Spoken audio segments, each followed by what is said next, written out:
Missed an episode of your favorite podcast? Choose from over a decade of content in our archives, not just the latest episode. All free at gcnlive.com. This is your call to action. Get prepared, America. Economy, survival, energy, disasters. This is USAPrepares.com. Informative radio, educational radio. Interact now by emailing instructor@USAPrepares.com or text at 434-390-7953. Class, please take your seats. Now, your instructor, Vincent Finelli. Watch the greenbacks tumble.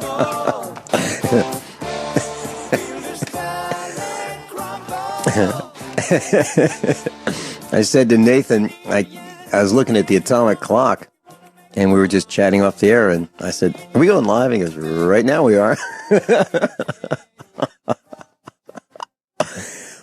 Yeah. Everyone all set? Cocked? Locked? Here we go. Your dial set correctly to USAPrepares.com. We're delighted you're here. And we broadcast 2 hours from high atop the Missouri Ozark Mountains. Nathan's engineering the broadcast. And if you'd like to call us, 866-582-9933, 866-582-9933. There's a link to your instructors on the website. USAPREPARES.com. Captain John Ragan's with us. Welcome, Captain John Ragan. Good morning, Vincent. Hey, good morning. John, I understand that you're going to be speaking, the end of this month in Knoxville. Yeah, several hundred people will get the smiles wiped off their faces. Yeah, in person. And that's what we do every Monday. And want to give us a highlight? Well, I speak first thing on the Saturday morning, which will be October 1st. And I've entitled the presentation, "The Cost of Ignoring God." It takes the work I did with the Financial State of the Union, which kind of lays the groundwork and the foundation so that you understand we've got some tough economic times coming. We can't avoid it. And there's fiscal consequences to that. And I then expand on that and go into things like what I've brought up with the unprepared prepper meme, all the things that you haven't considered because we're not living that lifestyle, and we haven't for so long. And some of this goes back Genesis 3, where we had the curse, where man was cursed to work the ground, hard labor, in order to provide food. And we think because we've got all this technology now that we're immune to that. Unfortunately, I really believe we're going down the path where after tough economic times comes war, and with war we see the grid go away, and without the grid we don't have that supply chain, we don't have that food being delivered hundreds or thousands of miles, and we don't know how to raise that food anymore, which is why this collapse is going to be so deadly. And I don't leave people on the downside. There are ways that, or at least one way to get around that. You can't just do it on your own just by stocking supplies. And basically what I learned years ago is God already provided us an answer. We just refuse to listen. And we'll see if some of these people listen coming up in a couple of weeks. And if you can't make it there, there is the virtual stream option. It's not live. They are delaying it so that it's after each presentation. So I speak at 9, and mine will be available on the virtual stream starting at like 12:30. That's Eastern times. And that way it gets rid of some of the problems you have with the live streaming glitches. And, the price is, for the speakers that are there, it's absolutely amazing. You've got people like L.A. Marzulli, Russ Dizdar, Coach Dave Davameyer, Dr. Michael Lake, Anthony Padge, and more. And you get all that for, I'm assuming they've actually raised the price. The early bird pricing was $29.99. That was supposed to expire September 15th. So you can get that for $39.99 now. But that's still outstanding price, and you have an opportunity to watch for 30 days. And you might need to watch some of these more than once. Well, I'm glad you're going to be presenting and sharing your information and waking up some more people who might not understand the mess that we're in. And let's see. What I won't be there. I'm going to be speaking at the RK Prepper Show in Kansas City, Missouri, October 1 and 2. And that's at the KCI Expo Center, Kansas City, Missouri. And who's going to be there? Well, we're going to have Craig Douglas. I'm talking of USA Prepares. There'll be a whole bunch of others, but Craig Douglas will be there talking about food storage. I'll be talking about how to discern the lies and how big the lies are. Matt Stein's going to be talking about disasters, so when they strike, and what you need to know and do and have on hand. And Rick Miller is going to be talking about global mind control in the first 4 worlds of defense. And then Stormin Norman Cantwell will be there. He'll be teaching devastating street self-defense, and he'll be putting people down on the floor faster than they realize what happened. So that's just a few of the things that will happen at the Kansas City Preparedness Expo RK Prepper Shows. And if you want, rkpreppershows.com. And that's October 1 and 2. And then also, if you need to tune out your supplies for guns, this weekend coming up, September 24th and 5th, Gray, Tennessee, Germantown, Tennessee, and Conyers, Georgia. There are RK gun shows. And so if you need guns, ammo, tools, supplies, or you want to get some expert advice from some of the vendors, there they are. Gray, Tennessee, Germantown, Tennessee, Conyers, Georgia. That's September 24 and 5. So, John Ragan, what do you have on today's blackboard? Well, before we get there, I think it's more scheduled to come. Oh, okay. I'm going to be on with Josh Tolley this Friday. That's great. His second hour. And his show runs exactly the same time as ours on GCN. But the good news is that GCN has the archives that, just cost you mouse clicks. And so you can get in and listen to those anytime you want. And we're also, they're trying to get all the speakers on with John B. Wells before the conference as well. But that one has not been scheduled yet. Yeah, that's awesome. That's awesome. Rick Miller and Matt Stein have been on with John B. Wells. As a matter of fact, I don't know if you're aware of this, but when he was on Coast to Coast, the last 2 broadcasts that he did were with USA Prepares instructors. And the next thing you know, Matt Stein, Rick Miller, he's off the air. And so he went independent, and he's on. He's broadcasting with his own network, as far as I can tell. And he made that subscription only so that he's got total freedom on what can be said, and we need all the truth out there that we can get, because we know there's certainly enough light. Yeah, I think he's an excellent broadcaster, and I'm glad you're doing that with him. Sometimes people don't follow along on the Financial State of the Union. I do a post every week with the resources.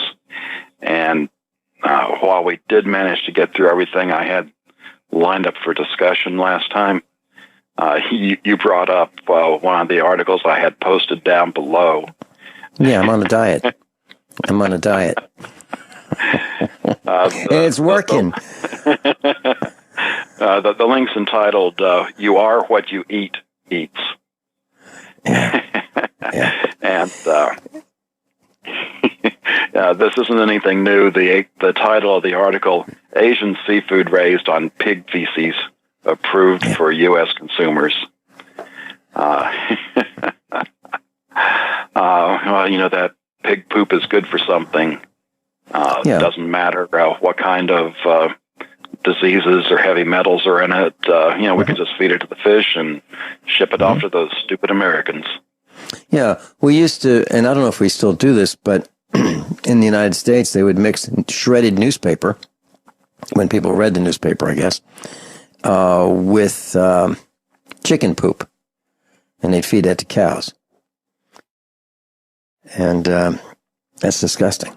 It's absolutely disgusting. And I talked about the protein companies that would pick up the dead animals and like the deer that were hit on the side of the road and the chickens that would die from the power failure in those chicken factories, and they would just throw them into a vat and grind them up and heat them up. And that would be the protein that you would read about on the back of a bag of dog food or cat food. And they'd also pick up animals. This company would go around with their trucks and they'd pick up the euthanized animals from the shelters, those humane shelters that kill animals, those things, with the cancers and the tumors and all that. And so, every part of the animal would go into the food, like the hair and the eyeballs and the brains and everything. And that would go into dog food and cat food. Then, of course, there are the farmers who pick up turkey litter. They call it turkey litter. It'd be turkey manure and chicken manure. And they'd spread it on their fields. But the problem with that is that the antibiotics that are in the feeds then go into the soil. And then, so you can have grass-fed beef that is raised on antibiotic turkey poop and chicken poop. How do I know? I talked to a farmer who does it. And his grass is growing great. And of course, then there's the human manure and the sludge that comes out of the wastewater treatment plants in the cities, and they will let you pick that up and as fertilizer, and you can spread that on your fields. And what's that got in it? It's got paint and hospital waste and insecticides and everything you can think of. Anything that goes down the drain goes in there. So we are what we eat. Captain John Ragan's with us. And John, I was reading about a man who was fired from his job at a bakery. They bake bread. And he was fired because he refused to use the bag of flour that had been infested with bugs. And the owner of the bakery said, look, use it and don't worry about it because, well, it's a whole grain bread and the customers won't notice, the extra crunchiness. And so he was fired. He refused to do it. And then there's a story about, and that was recently, that was a couple of days ago. Then 17 hours ago, there's a story that I was reading about last night about this man in Long Island who bought some cookies at Aldi, the house brand, the vanilla artificially flavored vanilla wafers, Benton's, Bentons brand. And right on the edge, there was a spider baked into the cookie. So obviously, in the mold, there was a spider walking around, and they just put the ingredients into it and cooked it right in there. And so he brought the wafers back, and then he got a $5 refund for it. But this kind of stuff is probably happening more than we know it. And one thing that I don't do, let me give you an example. Our son and I were traveling in the truck, and we're on a long haul. And normally we bring sandwiches and something to drink with us for the entire trip, but he decided he wanted to have breakfast after being behind the wheel all night. And so I said, he told me that there's a place up ahead that's open like at 9 o'clock or something like that. And I said, well, we don't want to go there because when they first turn on the grill, if we're first, that's when all the roaches leave the grill because they turn on the heat and they scamper away. So the last thing we want to do is eat, from a grill that has roach poop on it. And that's actually the truth. That's what happens. So these roaches live in these restaurants, and they love to go on the grills and the cooking surfaces and eat the grease and whatever else they can find, and it's disgusting. So we don't want to be the first to have our meal off the grill. So I just want to share that with our class. John? And in case you wonder why we talk about stuff like this, you look at the health problems that we have today, and so much of it is either because of nutritional issues or toxins. Mm-hmm. And this relates directly to that. If you don't know where your food is coming from, you probably don't want to know what's in it. It's really the choice you need to be, well, you should be raising your own food anyway just because of what's coming. But you should be buying your food from people that you know how they raise it. And even when you do that, you're still not sure because of the things that's being sprayed in the sky or the GMOs that are from a neighbor's farm that, sneak over the fence. That fence doesn't stop the pollen or the bees. So, even raising your own food, you can't control everything, but at least you can make it better. I was traveling in the Southwest, and I was on this dusty road, and there were these farms that grew these hot peppers.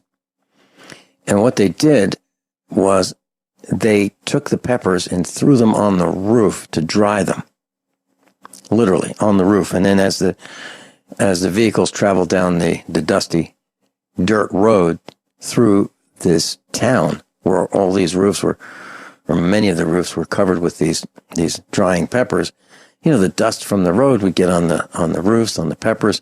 I'm not exactly sure how they get all that dust off, but I don't think a lot of us would want to see how our food is processed, how animals are killed for food, how they're cut up and hung, and I don't think we want to see that. But it's a fact of life. It's an absolute fact of life. And if you want to get a feel for how things really work, you might want to watch a TV series called Vikings. Vikings. Absolutely riveting. It's slow to start, and I'd like to assign it as homework for those of you who choose to accept the assignment. And what you'll see is greed. You'll see me first. You'll see how kings think, how they can make a decision and a whole country will follow them blindly and get killed. It's like Barry saying, let's go beat up this small country. And, it's to help democracy spread and keep people safe. And what really happens is they die. And I think you might find it fascinating. Vikings. We'll be right back. Okay, Captain John Ragan, where do you want to start today? Yeah. Next up is inverse hockey stick. Yeah. Okay. And I think the term hockey stick became in the public discourse when Al Gore did his climate scare mongering, showing the chart. We have this hockey stick where the temperature is going to go up and we're all going to die shortly. Mm-hmm. And, well, we could get into how he got that hockey stick, but that's not the important part. I've had charts that show things similar, like how debt has spiked up, how the money supply has spiked up. But it's not just up that is necessarily good or bad. It's what the chart is about. And I saw this story and I got to thinking, well, what we're seeing here is hockey stick, but it's the hockey stick going the other way. And this article talks about how to improve soil health and boost yield with ocean minerals. And whether you do that or not, it is important to consider how you are going to feed your plants and animals in what's to come. And you really need more than the NPK fertilizer. That's the nitrogen, phosphorus, potassium fertilizer. That's enough to make the plants look good and make them saleable, but it doesn't give them all the other minerals that they used to contain.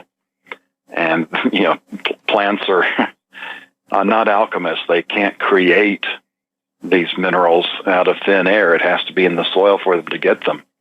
And the little bit, and you can see this in the story at a glance box at the upper right, the second bullet point, to receive the same amount of iron you used to get from one apple in 1950, which really wasn't that long ago. It's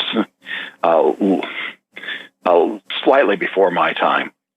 By 1998, less than 50 years later, you had to eat 26 apples. And today, that's gone up to 36. So I hope you're hungry if you're wanting to get iron from your apples. And good luck with that. Yeah, and if you want to get some iron in your system, try using a cast iron pan. We use cast iron almost every day here at the farm. And if I'm going to make an egg, and that's what I use. If you clean it shortly after use, a few minutes later, it is so easy to clean. They heat evenly, and it's a great way to go. As a matter of fact, I may talk about this tomorrow. I'm not sure what the schedule is exactly for tomorrow, but I went to a garage sale. I just happened to be traveling with our son, and we were in the pickup truck picking up some salt. By the way, it was a ton of salt that he reminded me that we needed to get and keep a ton of salt on hand. So we literally had our truck and a ton of salt in that 3/4 ton truck. And there was this guy selling all kinds of things, and one of the things he was selling was these cast iron frying pans, and he wanted $5 a piece, and they're pretty crusty looking. And I said, okay, I'd like to buy those if that's all right. And he said, sure. And I thought, now how am I going to clean these things? So what I did was I put them in the outdoor wood furnace. I just put them in there. And a couple of weeks later, when I found them again and buried in the ash, I pulled them out, and they look brand new. All of the crust and all the crud that was attached to them has been burned off, long burned off, and they literally look brand new. And Dr. Shealy recommends that we use cast iron for cooking because of the iron in it, and it transfers iron into the food, and we get to supplement with iron that way. So just a thought. It's better than eating nails. And like I said, there's that works for iron, but there's a lot more you need to have. And like I say, with the salt, that ton of salt is based off of, if you have 10 head of cattle and you think maybe the supply chain might start having salt return to the supply chain in 10 years, then you need a ton of salt to support those 10 cattle. So if you have more cattle than that, or if it's going to take longer than 10 years for the supply chain to redevelop, which is possible too, then you need to have a lot more than that on hand. And it's not just the sodium chloride salt. You also need to have magnesium, which how Dr. Shealy talks about, where most of us are deficient in that. So you're going to have at least several pounds of that just for the people. And then there's also the potassium as well. And that's just the electrolytes. There's a lot of things that you really have to have for good health, and all that's not going to fit in a bug-out bag. You're absolutely right. And we learned that the power can go out by Gwyneth Isaacs from Australia, telling us that power went out to 100,000 people, and they didn't expect that it would be back for 6 or 7 days. That's happened in the United States. And you're absolutely right about the salt. And I thought about that. And literally, if I went to a farm supply and I said, I'd like to buy a ton of salt in 50-pound blocks, they probably don't have it. They'd have to order it for me. And that's what they did. They did order it for me, and I picked it up, later, and it took about a week to get it. So when you think about being able to buy what you want when you want to get it, that may not be the case. As a matter of fact, I got a call overnight, and here's what happened. The call came in, and it was our refrigerator freezer in the kitchen failed. Not ours, but the callers. And I may talk about this more tomorrow, but I said, well, here's the problem. If you don't have a spare, then and you want to go to Lowe's and get one, they probably don't have one in stock.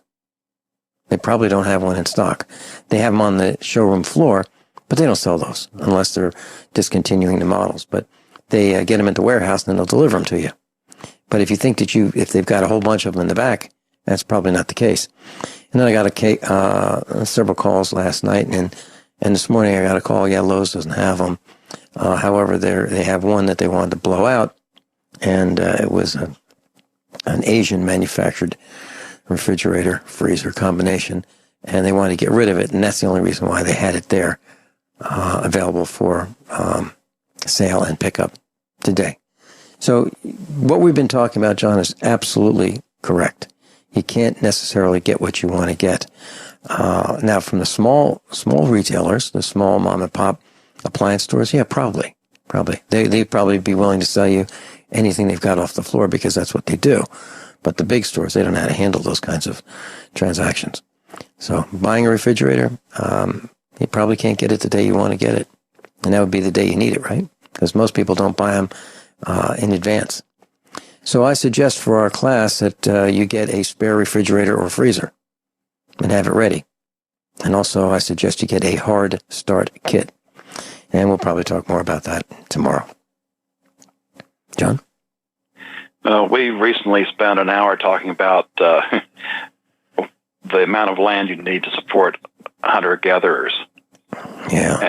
And that was 10 square miles per person. Mm-hmm. And I hadn't had a chance to do any research on that. And I've got a couple of articles this time that get into that because it really depends on where you are, what the carrying capacity of the land is. That first article I have up for hunter-gatherer, depending on, the resources, it can take 10 to 700 square miles of land per person, depending on climate. That is on the bad side of things. In the second article, and you pretty much have to go all the way down to the bottom for this, foraging population densities can be one person per 10 to 50 square miles, but in rich environments, as high as 10 to 30 per square mile. There's not many of those rich environments left. So you can probably find a few scattered here and there. And if you live in one of those areas, consider yourself fortunate. And when you're down at that bottom line that talks about that, it's got a link for another article on foraging and talks about how things used to be and described three major variations on the foraging pattern. Pedestrian, where basically you're doing everything on foot. Equestrian, where you're using large mammals or hunting large mammals on horseback. Or aquatic, where you have boats and able to go out and fish and get marine resources. And again, most of us that have grown up in cities don't know how to do any of that. And there's, skills and, lessons to be learned. And the difference with this learning curve is that if you wait until you need it, your mistakes become deadly instead of inconvenient and costly. Mm-hmm. John, what was that density that you were talking about? For a really high density area for hunting and gathering, was that 10 people per square mile? 10 to 30 people per square mile. Per square mile. But that has to be, pretty dense. Probably the way the Ozarks were back in the 1920s before the Ozarks became depleted. Okay, that's why I was asking, because our farm is about 1/3 of a square mile, and I can tell you that if we were hunting and gathering, and we had to survive on, our family on 1/3 of a square mile, we could not do it. There are people who come from 20 miles away to hunt here near our farm, actually on our farm. They trespass to do that, to kill animals, because they've killed all the ones where they live. I think it's going to be tough, a tough road to hoe. Captain John Ragan's with us, thefinancialstateoftheunion.com. We're at the news tab. John, what's next? Let me do the last one in this hour, not the circle to prep in. I've heard people talk about how, Singapore is a great place to move to, and there's probably lots of places that might be better than the United States for, living in normal times. But here they draw a circle, and it looks like the center of the circle might be around, could be about Laos, maybe could possibly be into China in the southeastern part. I don't know exactly. But if you look at the circle, on the west side, it includes India. On the southeast side, it's got pretty much everything except for Australia. On the northeast side, it's got Japan. And then you can just finish the circle, which includes most of China and a little bit of probably the sparsely populated area of Russia. And the point of it is that the majority of the world's population lives within that circle. And if you overlay that with what we've been talking about with the hunter-gatherer, that's probably not a great place to live if we end up with that grid-down situation and we're having to go back to hunter-gatherer lifestyle, and you want to compete with, several billion people in a relatively small area of the planet. Probably not too survivable. And just want to point out the one above that, Child's Play. We could easily take an hour on that. This was an article that the survival mom, Lisa Bedford, did. 32 survival skills your child should know and be able to do as soon as possible, which includes things like growing vegetables from seeds, making a fire, knowing how to use a knife, things of that nature, which probably a lot of adults don't even know how to do. Yeah, how about using a slingshot or making a slingshot, or how to shoot using a slingshot? We don't do that anymore, right? When I was in elementary school, we used to take the coat hangers, a heavy coat hanger and a piece of felt and a couple strong elastic bands, and we used to make slingshots, carry them in our back pockets. Yeah, and you could literally hunt with those if you had to, small animals. Yeah, Lisa Bedford, did you get a chance to meet her? She was at a bunch of our expos. She's been on the air with us. Have you met her, John? I'm sure I did. I think I met most of our instructors while we had the expos. Yeah. She does a great job, and one of the things is basic first aid. That's absolutely critical. How to stay hidden and why. Self-defense. How many of us have taught our children self-defense, martial arts? How many of us have taken our children to self-defense classes for years? I suggest you consider a class for not only the discipline, but they may need it, and times are getting worse and worse and worse. No question about that. So learn how to protect and defend yourself and your family, because in a grid down situation, you're probably going to have people come visit you and want to help themselves to the things that that you've been saving and securing and preparing for, to keep yourself alive and your family. And it kind of surprised me how bad the dumbing down has got. It's not just these skills. I was looking back, and I wanted to confirm what my calculus series was. And I went back to my transcripts. Calculus 1, Calculus 2 were freshman level college classes. Calculus 3 was a sophomore level class. And, I went to high school in the 70s, and my high school did not even offer calculus. I think they should have at least had a semester's worth available there. Well, I looked today, Calculus 1, Calculus 2 are sophomore classes. Calculus 3 is junior. Mm-hmm. Mm-hmm. And Lisa Bedford's list even talks about having children know how to read a map and use a compass. Use a compass. Can you imagine that? I think it's great. Reading a map, that's something we don't do anymore. We've got phones to do that for us, right?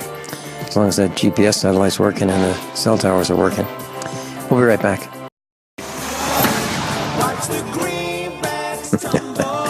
Everyone all set? Cocked? Locked? Hour number 2 of USAPrepares.com. Captain John Ragan's with us, and I am at thefinancialstateoftheunion.com. I've clicked on the news tab, and I'm following along in class. Captain John Ragan? Well, we're starting off hour number 2, and first up is auto crash. Unbelievable. Unbelievable. Well, we saw it coming, John, and you've been talking about this for a couple of years. Yeah. Well, starts off with a chart of auto loans, and we see this thing steadily climbing from 2015 all the way up until September of this year. And it's a noticeable hitch in the chart where auto sales go down. And when you look at the total vehicle sales, you can see where, probably about fall of 2015, it topped out, and it's been going between down and sideways ever since. And the third chart that's in this article shows the number of, or the inventory divided by sales. And this chart goes back over 20 years to 1993. And the only time that it's been higher was 2008, 2009 during the last crash.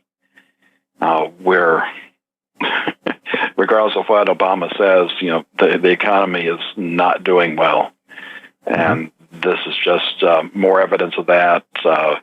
I didn't even include the link where Ford is moving a bunch of its manufacturing to Mexico, further making things worse.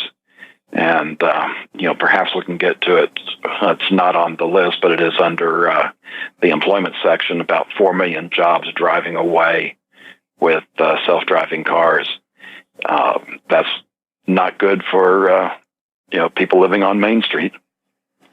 John, we've seen the anecdotal evidence of the car sales beginning to slide well over a year ago. We saw it, looking out the window at the restaurants in Springfield, Missouri. We saw the inventories on the used car lots, on the new car lots, filling up every square inch that they could put a vehicle. So there were plenty of cars available for sale. But in our neck of the woods, I'm seeing more and more people driving old jalopies. I was talking to a farmer over the weekend, and we were talking about, I said, do you think that farming can continue the way it is, the small farmers? And he said, not the way some farmers are doing it. And he said, what they're doing is they're borrowing money, they're buying, new equipment, they're leasing equipment, and that model is not sustainable. And in the same light, how is it possible that people can buy new cars with the really, really high cost per month? People are paying more to have a car payment than they used to pay a few decades ago for a house payment. a mortgage payment versus a car payment. So things have gotten very, very expensive, and I can't see the continuation of a $50,000-$60,000 pickup truck. I just can't see that continuing. How's that possible? And, when I've talked with Miles about the new engines, and, the new engines are getting smaller and smaller and smaller, and they're putting out more and more horsepower, and they're more dependent on pristine lubricants. Your oils have got to be just free of contamination for those engines to continue without accelerated wear. How is this model possible where you've got to bring your vehicle to the dealership because you can't be a backyard or a shade tree mechanic anymore for new vehicles? Not much you can do other than check tire pressure, maybe the coolant level, maybe sometimes check the oil level, but sometimes you can't even do that because there's not a dipstick. And most people don't even know how to service the routine maintenance on the car. So we saw this coming, John. We really did. And the tractor manufacturers are doing the same thing. And also what I'm seeing is more and more farmers are realizing this. And those that do realize it are trying to get the older tractors that they can service because they realize that the new ones are shiny and all that kind of neat stuff. And they have a great appearance, but they're unable to maintain them the way they used to maintain the old equipment. And then in the coming future where you don't have the supply chain, just having one part that fails means that you've got something that's not even good for a paperweight. Yeah. I bought a wheel rake over the weekend, and we've decided that we are going to go into more vertical integration. We're going to do more of what we can. And I realized that the hay rake that we've been using for, 20 years, 26 years, is great. But if one thing fails, we are in serious trouble. So I bought a used rake. It's probably 30, 40 years old. And I was looking at the bearings over the weekend on it.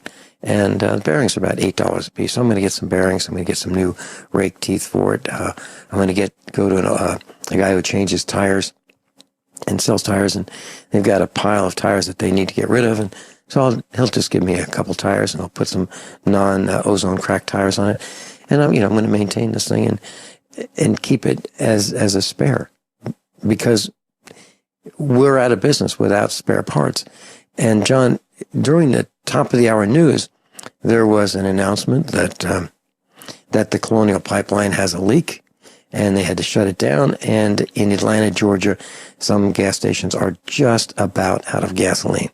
Now, how's that going to work? Do you call in and tell your boss, hey, listen, I'd like to be there, but I can't be there because I can't get gas?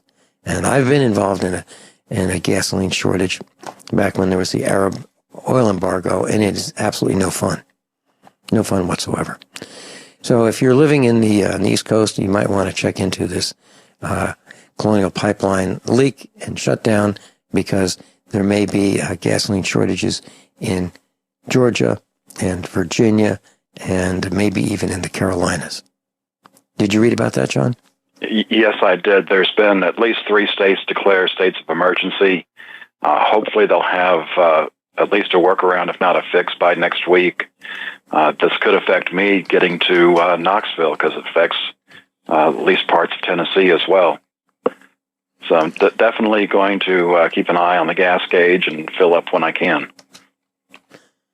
Yeah, and what we do when we travel is we try really hard not to let our tank get below half for a lot of reasons. One reason is the fuel pumps in the tanks have more cooling if there's more fuel in them, and they tend to last longer.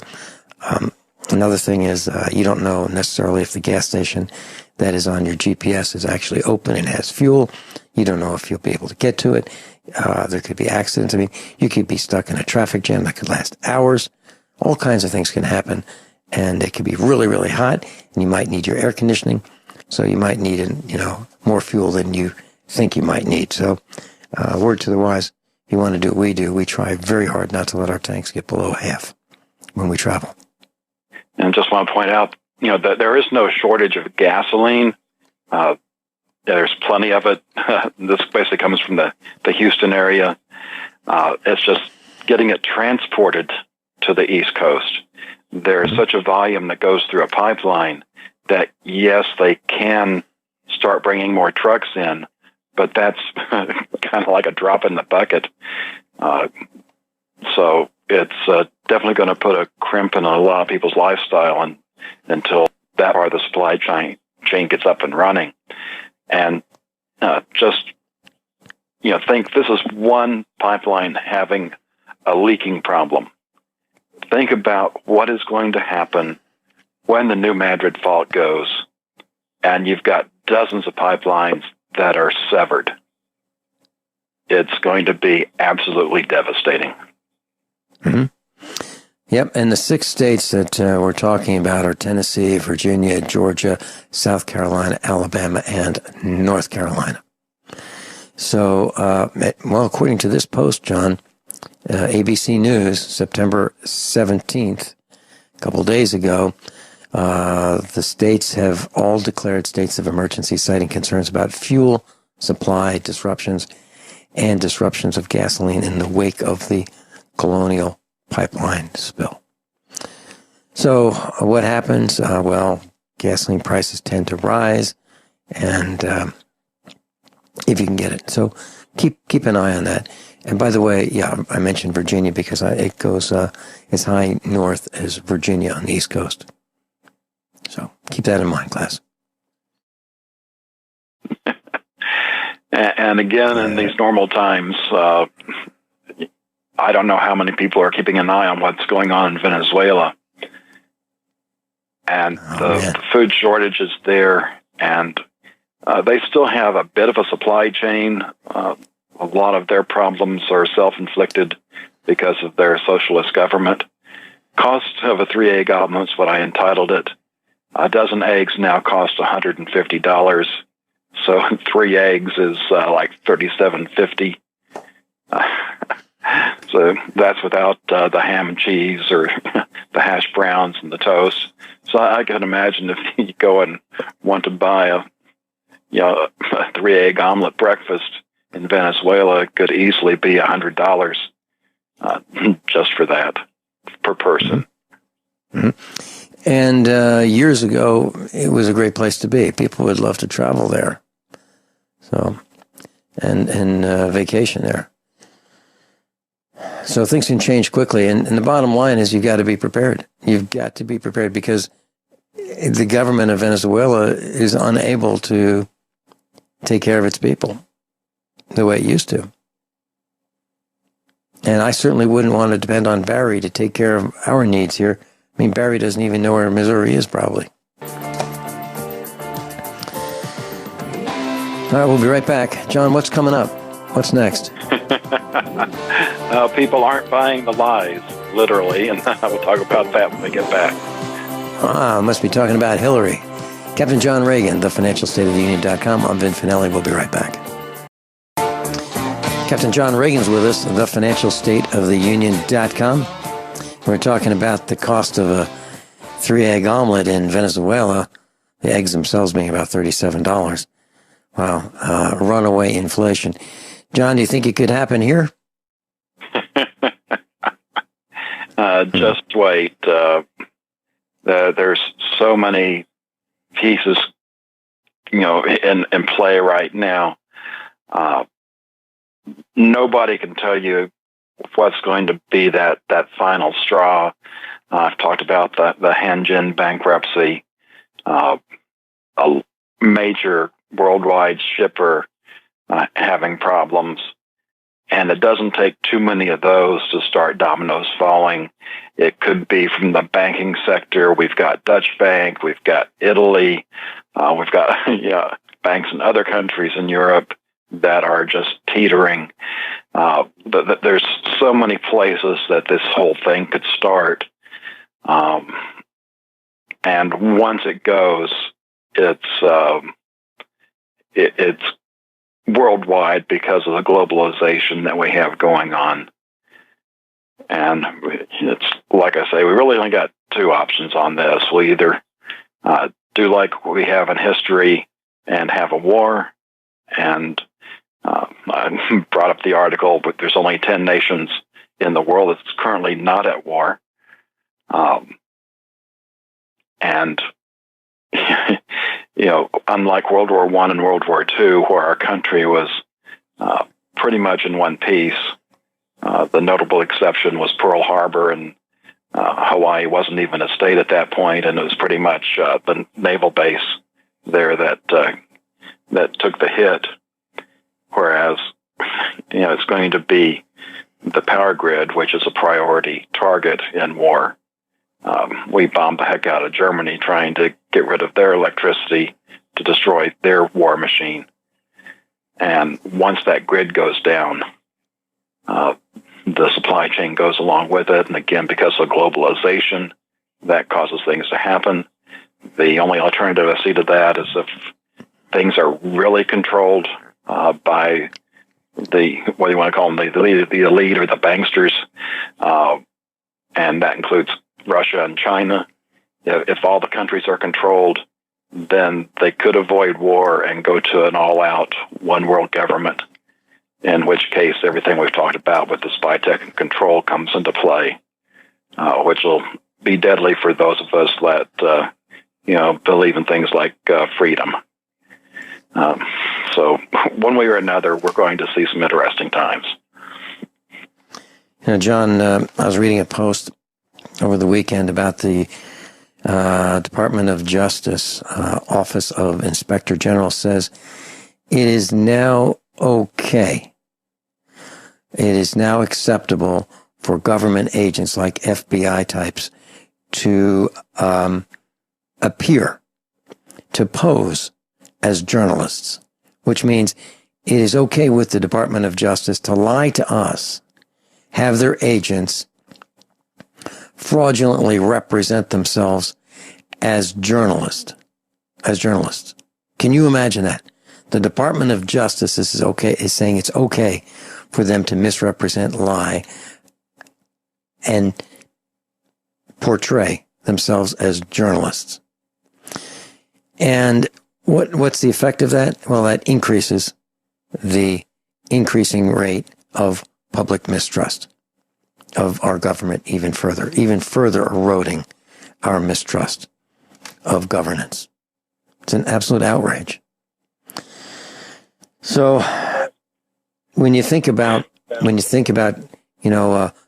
was watching some of the videos of Hillary Clinton, her take on the explosions in the East Coast. And she just talks in circles, nonsense. Why would anybody even pay attention? Why would anybody assume that she even knows what's going on? And if she did know what was going on, why would we trust her to tell us the truth? Why would we? And that goes on to the next topic that you have about Hillary, right? Not buying the lies. Not buying the lies. Hillary released a new book, and in its first week, sold less than 3,000 copies. Mm-hmm. Now, we'll discuss that, what the meaning of this is when we get back from the break. Yeah.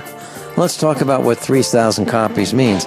Rick Miller was on a radio broadcast, and he sold 6,000 in a weekend. 6,000. Hillary sells 3,000. We'll be right back. Captain John Ragan's with us, and John, we're going to talk about Hillary.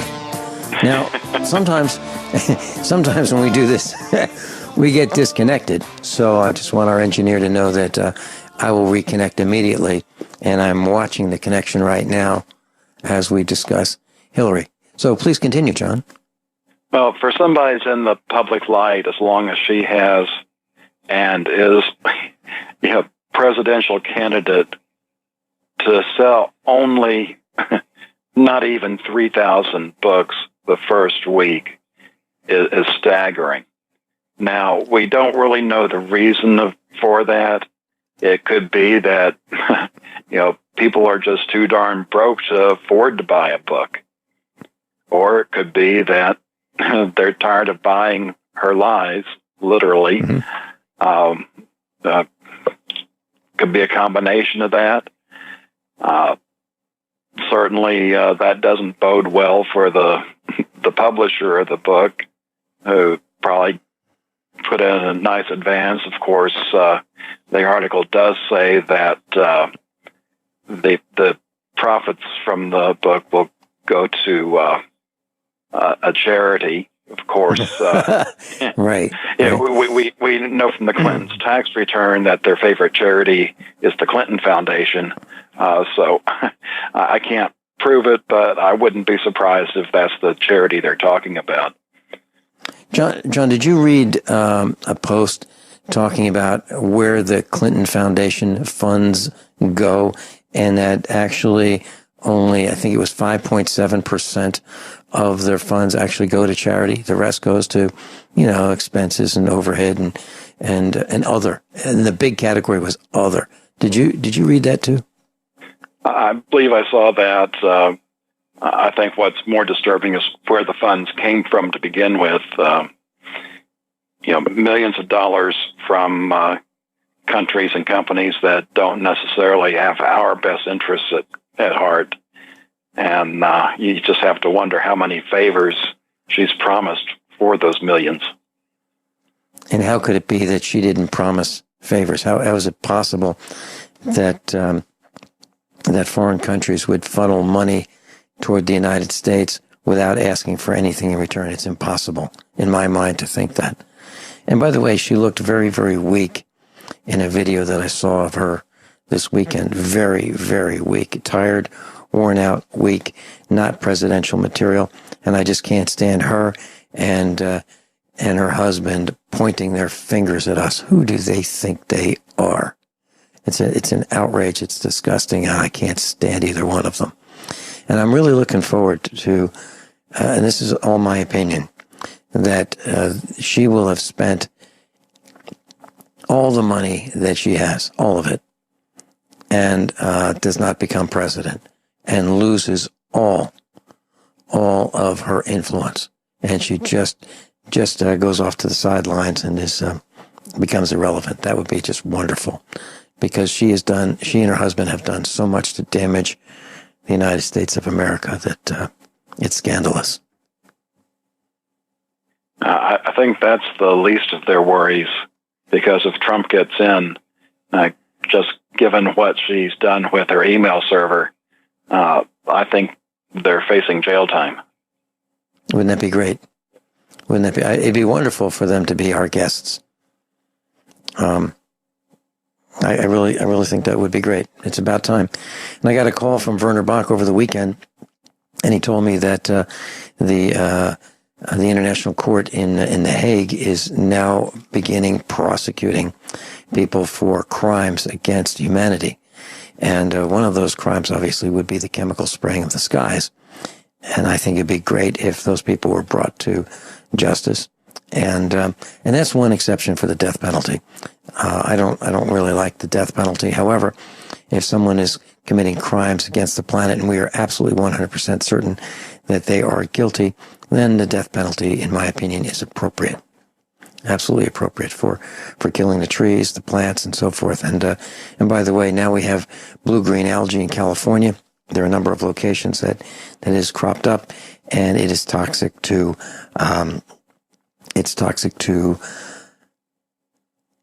wildlife. It's toxic to livestock. It causes gastrointestinal distress, skin rashes, and even death to livestock and wildlife. And it's happening in California. And I believe it's the same kind of algae that we've been talking about for months here. We've seen it on the farm. It's like a thick carpet, and they're seeing it in California as well. And it's now made the news.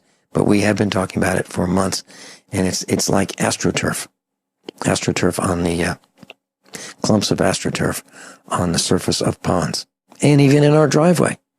So they say it's heat related. And by the way, there are managers of lakes who are thinking about using herbicides in the ponds and lakes to see if they can minimize these algae blooms.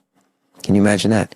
Imagine the wildlife and fish and so forth that use that water. Man, oh man! And then where does that go later? It gets into the groundwater system, right? What are they thinking? They've just messed with this planet so much. But I'm looking forward to bringing these people to trial and meting out justice for their crimes against every living thing on the planet.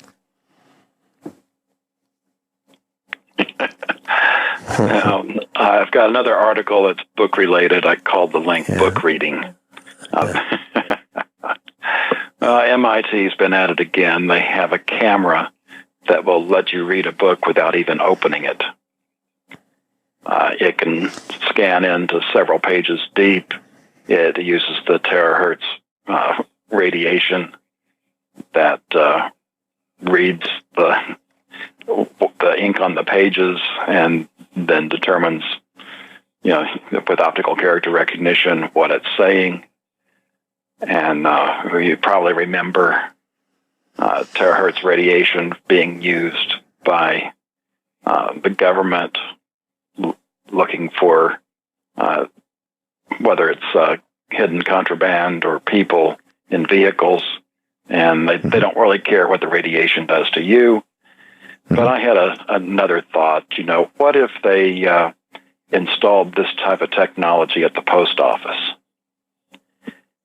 Because you know that your communiques electronically aren't really safe. Even if you encrypt them, good chance they've got technology to decrypt something. And so you take it down to the post office and you mail it, and your recipient gets the sealed envelope and you think everything's just great. But what if they put it through this technology where they don't even need to open it and they can read several pages worth of information?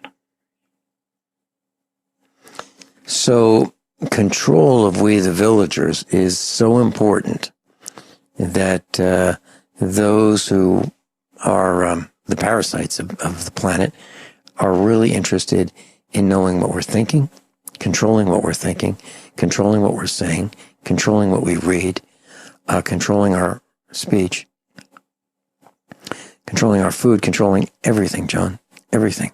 There's nothing that they don't want to control, including our reproduction, right?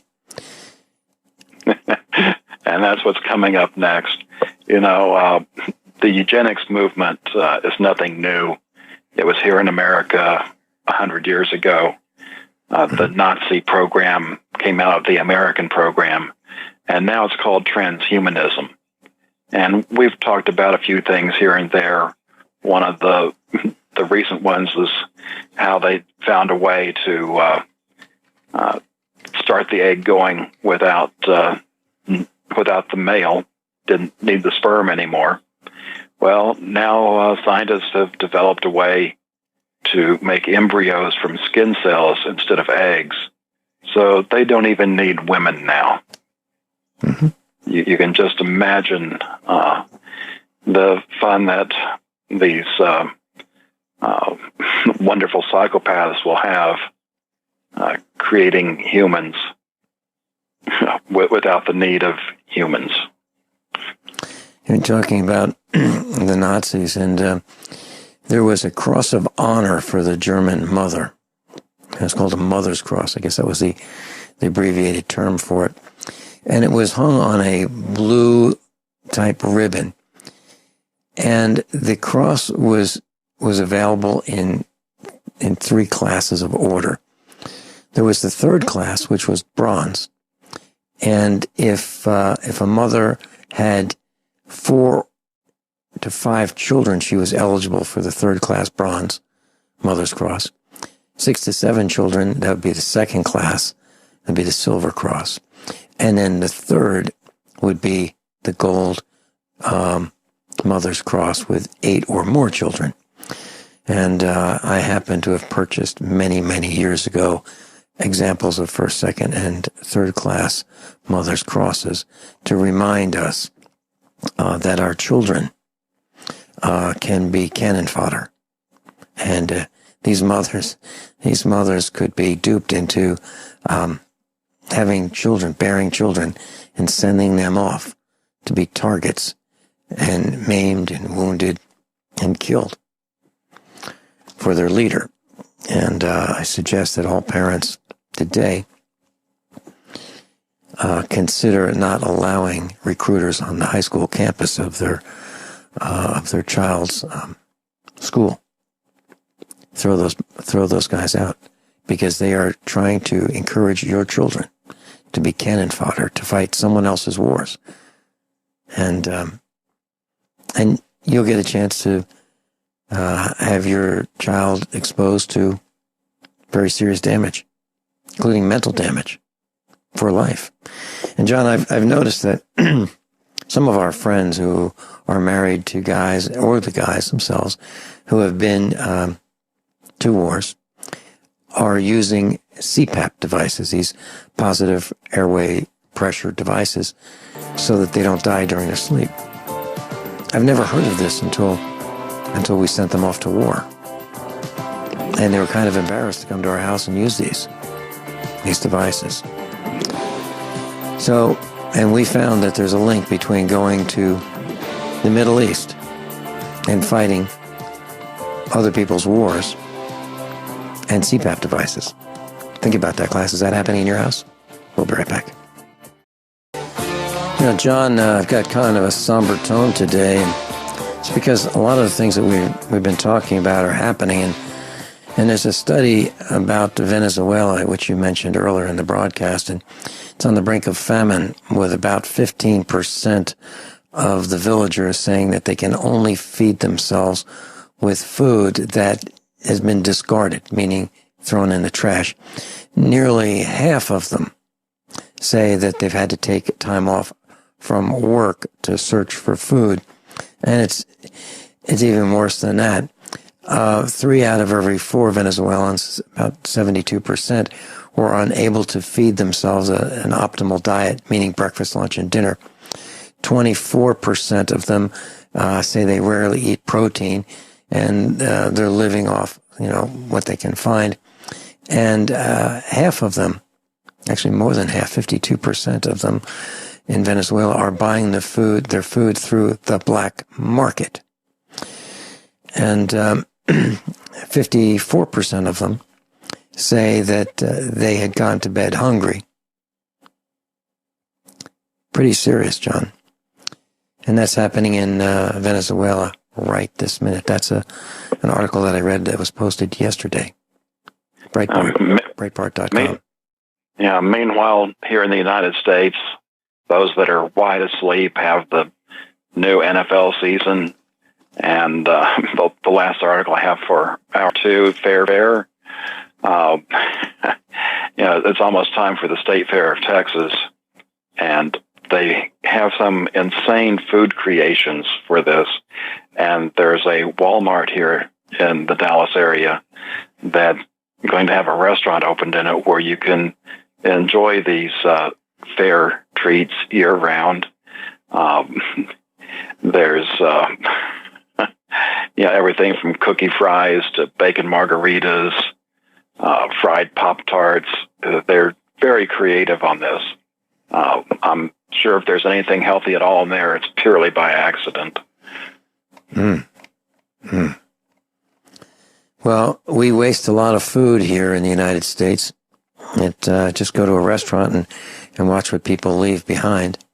And, at our house, it bothers me when someone will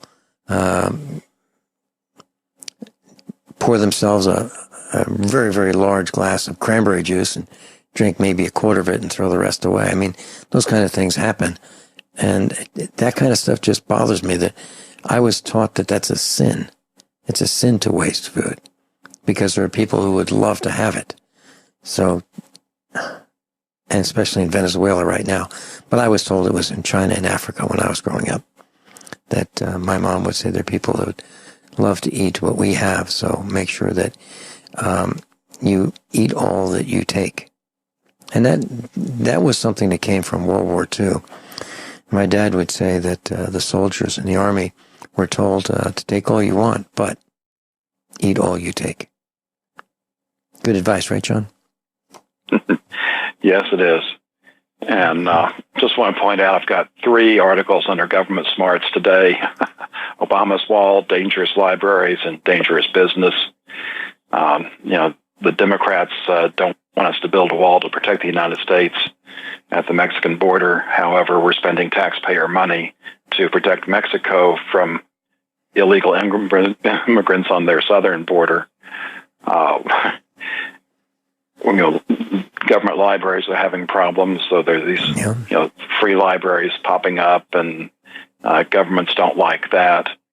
And of course, it's from California. A county orders a girl to get $3,500 in permits and insurance to keep her lemonade stand open. The country has just gone insane. Yeah, and you're talking about walls and building walls. Well, Barry and the boys and girls at the White House don't feel safe because there are people who have jumped the fence. So what is their answer? They're going higher, John. They're building a higher fence. We don't want one around our country, but we do want one around the White House, even taller. And when Barry goes to play golf, he brings about a caravan of 10 vehicles with him so that he can feel safe. And can you imagine trying to play golf when Barry's on the golf course? You're going to be thrown out. Think about that. John Ragan, thank you so much for being with us today. Class above all, honesty and integrity. What happens next is up to you.